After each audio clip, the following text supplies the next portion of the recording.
Hello everyone. ఈ వీడియోలో మనం మ్యూచువల్ ఫండ్స్ పోర్ట్ఫోలియో ఓవర్లాప్ అంటే ఏంటి, దాన్ని ఎలా చెక్ చేసుకోవాలి టూల్స్తో, అండ్ దాన్ని ఎలా మేనేజ్ చేయాలి, దాని ఉండడం వల్ల మనకి ఏదైనా నష్టమా అన్న ఈ కాన్సెప్ట్స్ డిస్కస్ చేద్దాము. First thing, mutual fund portfolio overlap అంటే ఏంటి? ఇన్ జనరల్ మీరు టూ ఫండ్స్లో ఇన్వెస్ట్ చేస్తున్నారు అనుకుందాం.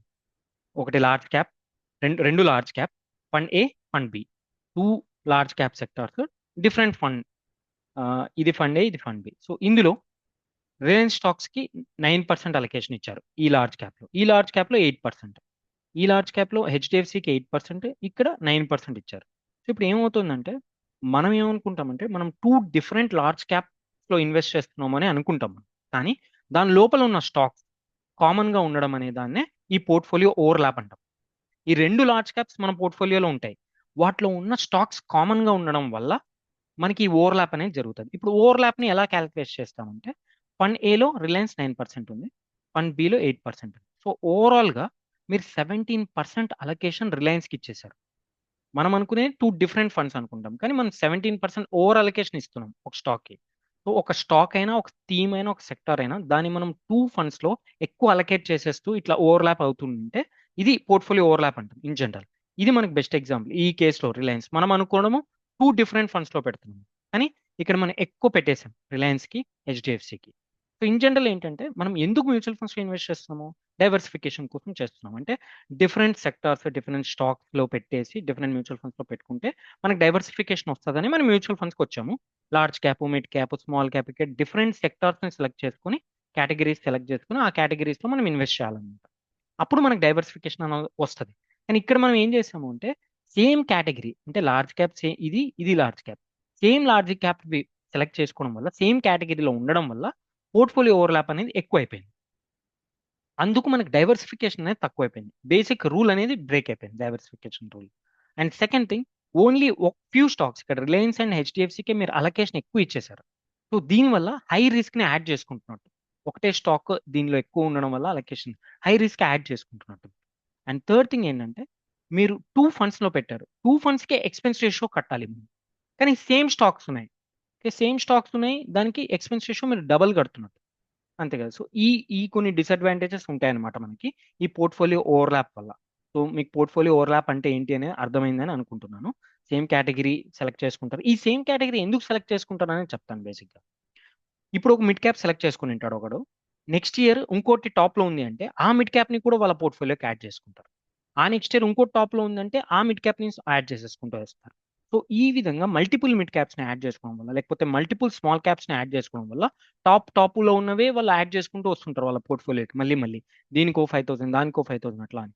సో దీనివల్ల మిడ్ క్యాపే ఒక రెండు మూడు ఉంటాయి ప్రతి ఒక్కరి పోర్ట్ఫోలియోస్ లో. ఓకే, అది ప్రాబ్లం అనమాట. కానీ మనం అక్కడ చూస్తే ఇంటర్నల్ గా పోర్ట్ఫోలియో ఓవర్లాప్ అయిపోయి ఉంటుంది. సో వీటిని మనం ఎలా చెక్ చేసుకోవాలి ఆన్లైన్లోనే చూద్దాం. ఇక్కడ మనం అడ్వైజర్ కోచ్ అని ఈ వెబ్సైట్కి వచ్చి ఎంఎఫ్ రీసెర్చ్ అని ఈ ట్యాబ్ దగ్గరికి వస్తున్నాము. సెకండ్ ట్యాబ్, ఇందులో ఫోర్త్ కాలంలో మ్యూచువల్ ఫండ్స్ పోర్ట్ఫోలియో ఓవర్లాప్ అనే ఒక ఆప్షన్ ఉంటుంది, దాన్ని క్లిక్ చేస్తున్నాను. బై డిఫాల్ట్ ఒక ఎగ్జాంపుల్ కోసం వీళ్ళు స్మాల్ క్యాప్ ని సెలెక్ట్ చేసి టూ ఫండ్స్ ఇచ్చారు. నేను మిడ్ క్యాప్ ని సెలెక్ట్ చేసుకుంటున్నాను. సెలెక్ట్ చేసి ఇక్కడ మోతిలాల్ మిడ్ క్యాప్కి వెళ్ళాను, అండ్ కొటాక్ ఎమర్జెన్సీకి వెళ్తున్నాను. క్లిక్ చేసి సబ్మిట్ అవుతాను. ఇప్పుడు మనకి ఎంత ఓవర్లాప్ అయిందనే చూద్దాం. ఫండ్ వన్ వచ్చేసి మోతిలాల్ మిడ్ క్యాప్, 58% ఇది యూనిక్ గా ఉంది, నాట్ కామన్ విత్ ఇది. కానీ 41% కామన్ గా ఉంది ఫండ్ టూతో.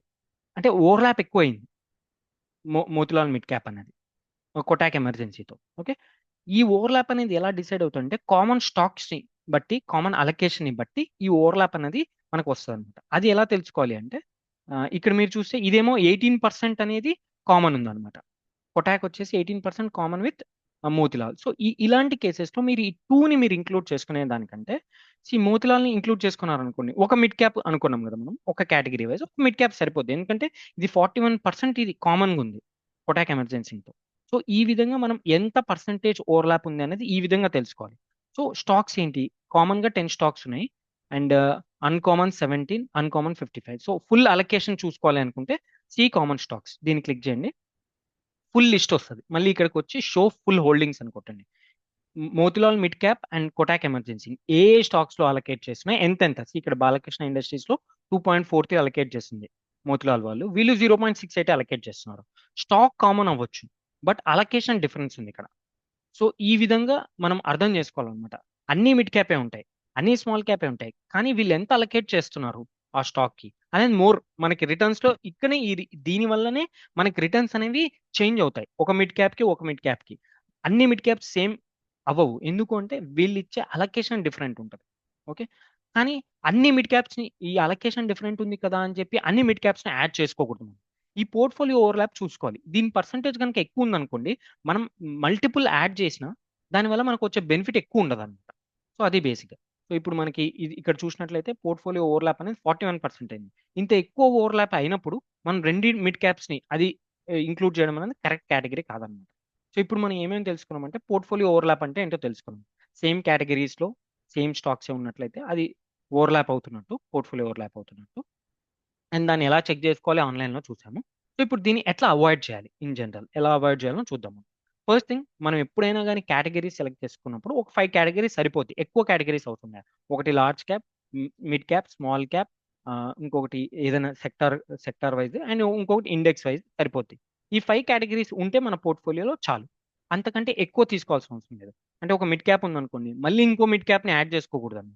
ఇన్ కేస్ మీకు ఇంకో మిడ్ క్యాప్ నన్నా వేరే ఏ ఫండ్ అన్నా యాడ్ చేసుకోవాలని అనిపించినప్పుడు ఆల్రెడీ ఉన్న ఫండ్స్ తో మీరు యాడ్ చేసుకోవాలన్న ఫండ్ ని ఎంత పోర్ట్ఫోలియో ఓవర్లాప్ అవుతుందో ఒకసారి చెక్ చేసుకోండి.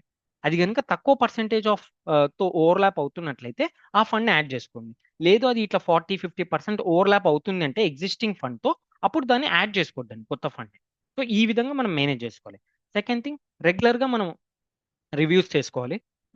Review and rebalancing. ఓకే, మన ఫండ్ ఎలా ఉంది అండ్ ఎలా ఓవర్లాప్ అవుతుందా లేదా, మన ఫండ్స్కి ఓవర్లాప్ అవుతుందా లేదా అని రెగ్యులర్గా మనం రివ్యూ అండ్ రీబ్యాలెన్స్ చేసుకోవాలి. అండ్ థర్డ్ థింగ్, మనం ఇందాక చెప్పుకున్నట్లే కేటగిరీస్ డిఫరెంట్ ఉన్నాయి అంటే ఓవర్లాప్ అయ్యే ఛాన్సెస్ చాలా తక్కువ ఉంటాయి అనమాట. సో ఇది మేజర్ అనమాట మనకి పోర్ట్ఫోలియో ఓవర్లాప్ అంటే ఏంటి. సో దీనివల్ల మనకి నెగిటివ్స్ ఏంటి అంటే ఇదే, మనము డబల్ టైం కడతాము, లైక్ డబల్ టైం కడుతున్నట్టు expense ratio. And most of the people ఎలా థింక్ చేస్తారంటే ఎక్కువ కేటగిరీస్ యాడ్ చేసుకుంటుంటే ఎక్కువ డైవర్సిఫికేషన్ చేస్తున్నామని అనుకుంటారు. బట్ అది రాంగ్. మనం యూనిక్ కేటగిరీస్ ఉండాలి మనకి. ఒక కేటగిరీలో ఒక ఫండ్ చాలు. Down the line 10 to 15 years అన్ని mid cap more or less same returns ఇస్తాయి. డిఫరెంట్ పెద్ద పెద్ద నెంబర్స్ తో డిఫరెన్స్ అయితే ఉండవు అనమాట. ఎవ్రీ ఇయర్ ఒక టాప్ పర్ఫార్మ్ చేసిన ఆ టాప్ పర్ఫార్మర్ మిడ్ క్యాప్స్ అన్నిటిని, స్మాల్ క్యాప్స్ అన్నిటిని యాడ్ చేసుకుంటూ పోతే పోర్ట్ఫోలియో ఓవర్లాప్ ఎక్కువ అవుతుంది, డైవర్సిఫికేషన్ తక్కువ అవుతుంది, రిస్క్ ఎక్కువ యాడ్ చేసుకుంటున్నట్టు అవుతుంది. ఇవన్నీ వీటి వల్ల కొంత మనకి రెడ్యూస్ అవుతాయి అనమాట మన రిటర్న్స్.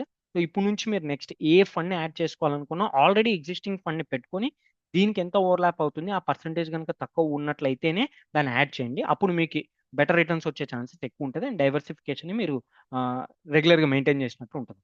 హోప్ ఈ వీడియో మీకు హెల్ప్ అవుతుంది అనుకుంటున్నాను. Thanks for watching.